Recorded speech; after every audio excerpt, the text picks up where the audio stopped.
Monsieur le Président, chers collègues, au nom du groupe, je vais vous présenter notre intervention coécrite avec Nicolas Belot. Le constat dramatique est partagé par tous ici. Le nombre d'étudiants ne pouvant plus avoir recours à un emploi pour subvenir à leurs besoins durant leurs études est alarmant. Il ne s'agit pas seulement de satisfaire leurs besoins alimentaires, mais aussi de pouvoir payer leur logement, les différents frais inhérents à leur vie étudiante, achat de matériel, abonnement, mensualité de crédit et j'en passe. De nombreux jeunes sont condamnés à rester ou à revenir au domicile familial. Et encore pour ceux qui le peuvent. Pour d'autres, la rue n'est malheureusement plus très loin. Cette situation mérite une attention d'autant plus forte que la démographie de la Nouvelle-Aquitaine tend fortement vers les âges plus avancés de la vie. Aussi, la vitalité et l'engagement des personnes jeunes possèdent une importance économique, sociale majeure. Elle comporte une portée politique et démocratique de premier ordre. Dès lors, il apparaît vital de voter en faveur de cette délibération qui est un premier pas en faveur de la jeunesse, mais qui semble quelque peu insuffisante. En effet, les stigmates de cette crise seront profonds. Pouvons-nous, nous, pouvoirs publics, nous, collectivités, nous, conseil régional, en limiter l'ampleur sans renoncer à donner des perspectives de long terme? Sur l'urgence, la délibération qui nous est soumise répond sur 3 volets. L'aide alimentaire par la distribution d'un panier repas, nous voterons évidemment pour. L'aide à l'achat d'équipements informatiques et numériques, nous l'approuvons là encore, mais pour sa motivation, donner un accès à l'information. Les modalités de mise en œuvre gagneraient en qualité par un travail de précision. L'aide à la culture au sein des établissements d'enseignement. Nous acceptons cette proposition, mais avec une exigence de clarté sur sa mise en œuvre.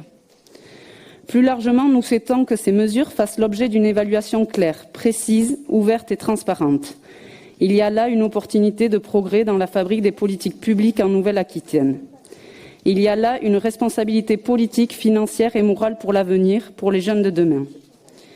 Mais il nous semble qu'il faut aller plus loin car l'impact de la crise sanitaire sur la jeunesse nous semble plus profond que ce que votre texte laisse entendre.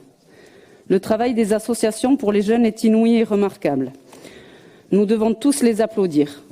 Pour autant, nous ne devons pas cantonner les personnes jeunes à la dégradation continue de leurs espoirs et de leur statut. Pensez-vous vraiment que tous franchiront sans difficulté les portes d'une association caritative? Il nous semble opportun de pousser l'action au-delà de ce qui est proposé en sollicitant et renforçant tous les canaux possibles.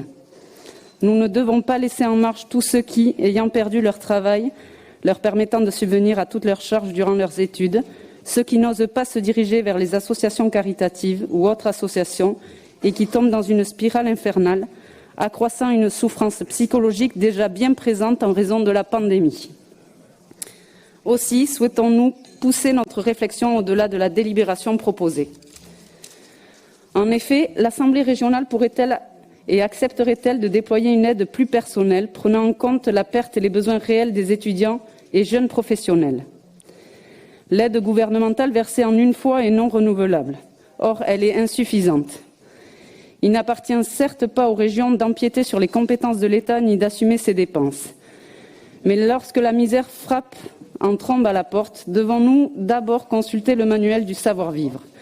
Peut-être pourrions-nous nous inspirer des récents dispositifs d'aide aux entreprises, sportifs, associations, par la création d'une plateforme recueillant différentes demandes des étudiants et étudier en fonction des besoins et pertes liés à la Covid-19 via un formulaire en ligne. Le Crous, la CAF, la MSA sont-ils et pourraient-ils être mieux mobilisés pour permettre la diffusion de ces aides? La crise doit aussi nous conduire à regarder autrement notre travail et à ne jamais oublier le long terme.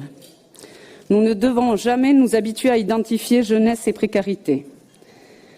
À ce titre, nous souhaitons garder en tête les récents propos de la présidente du Forum européen de la jeunesse.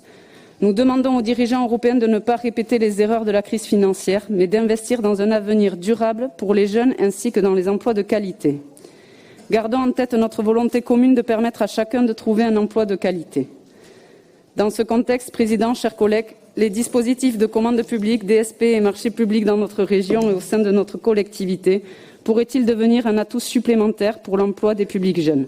Pourrions-nous, par exemple, réfléchir à la mise en place de critères adaptés? À travers ces réflexions... Pardonnez-moi, mais essayons... C'est fini. C'est très long. À travers ces réflexions, vous pourrez constater que nos amis centristes n'ont pas le monopole du oui mais.